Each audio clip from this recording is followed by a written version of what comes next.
Internet, good morning. Pokemon Trainer Steve, aka Magnitude here, and I want to clear up some confusion before I get to this.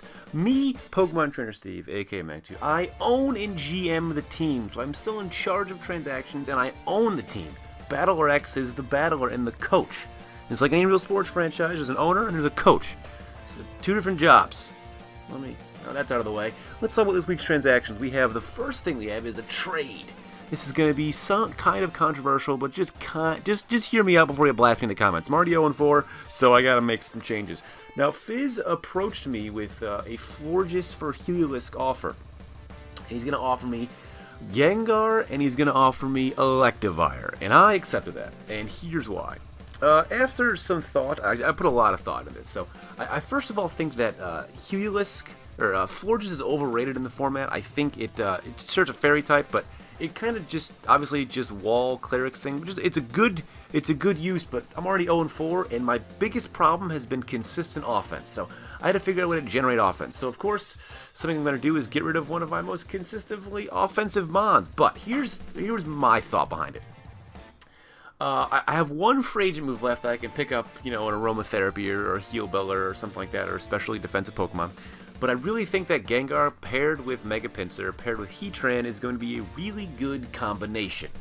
I think the fact that I'm losing Heliolisk is less impactful than the fact I'm gaining Gengar, if that makes sense. So I'm essentially doing Heliolisk for Gengar because Florges I was already kind of disenfranchised with and didn't really want to bring it much.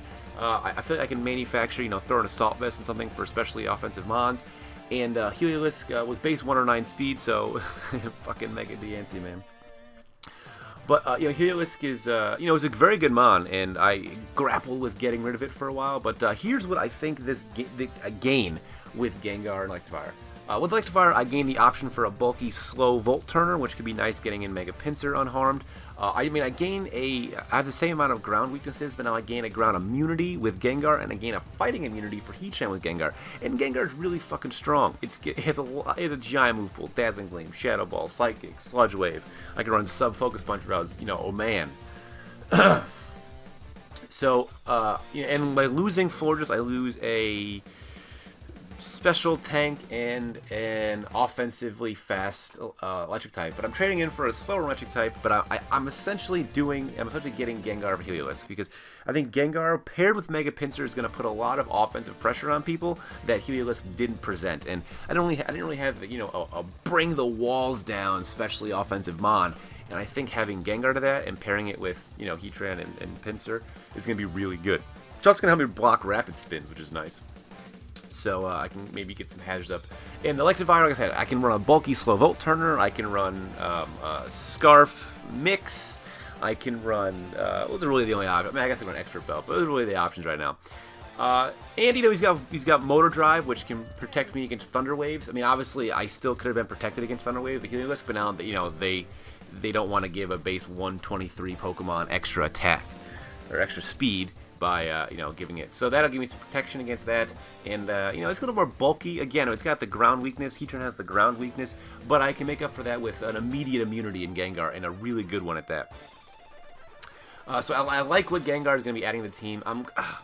It pains me to have to get rid of Heliolisk because he's been so good. And Florges on paper is really good, but I think Florges in the format's kind of overrated. Just from my limited experience using it. That's just me. I'm sure people disagree. I'm sure people have great experience with it. I'm just saying, for me, I think this is the best trade. It allows me to get more offensive pressure on a team. Also, it allows me... I go up 1 point for speed, but I think it just adds speed. Because now, things... I tie with 110s, which are more plenty. I have a 105 with Pinsir. I have a 105 with Mienshao. So, this gives me a little more speed. And now, the free agent move that I made was dropping Hariyama and adding Meloetta. So I got rid of one of my flying weaknesses. I got rid of one of my psychic weaknesses because, I had Mienshao and Venusaur and, Gengar. So we're going to pick up a psychic immunity, psychic resist, and another ghost immunity. So we have those. It's not a fighting resist unless I go pirouette form, which again, I still can't do. But it's that thought went and died quickly. It's not a fighting resist, but I have... Gengar to immune. I have Mega Pinsir to quad resist that. So I have resistances and stuff. So what Meloetta can also bring to the table is, again, the pirouette form is always an option, something I look out for, because that base 128 speed is deadly. It doesn't have a bad move pool. It's got Drain Punch for stab. You know, I can run return, so it's got some good stuff there. And, you know, it gives me a heal Beller. It gives me a specially bulky Mon. You know, it's going to give me another dark weakness, but I can't imagine I'm ever going to bring like Gengar, Slowbro, and fucking Meloetta at the same time. And again, if I'm running pirouette form, it does not give me it gives me a dark resist. So, you know, Meloetta is kind of versatile, and you kind of gotta plan a little bit for it. Also, the Relic Song could give me a clutch sleep, and Hariyama wasn't doing much at that point. You know, it gave me a fire and ice pseudo resist with the thick fat, but you know, I have that with Heatran. I have that with Slowbro, so I don't really need another one. And I said Meloetta's got potential for speed with pirouette form, so you gotta look out for that if I, you know. But it also gives me an alright bulky special attacker if I need that too. Hyper Voice is always great to go through subs, so I'm not going to run into substitute problems. And it gives me the potential for more speed. So, I like my moves. Let me know what you guys think below. You guys be hearing about these next week on the GBA transactions, but they just happened. So they happened this past week, so I can use all of them against Geo this week. So that's wonderful. Please don't post sets and what you think I should use against Geo, because I don't want them looking at them. And actually, fuck it. Post sets of what you think I should bring against Geo, because I want to confuse the fuck out of him. So everyone just posts every set you could ever think of I could bring him against Geo. And then he'll be like, I don't know what to do, I'm overloaded. Or not. Up to you guys. Anyway, that was this transaction week, and that means I'm out of free agent moves. I can no longer make any free agent moves, but I can still make trades. So we're 0-4, but we're never giving up. We're not. We're going against Geo this week. He had a good week.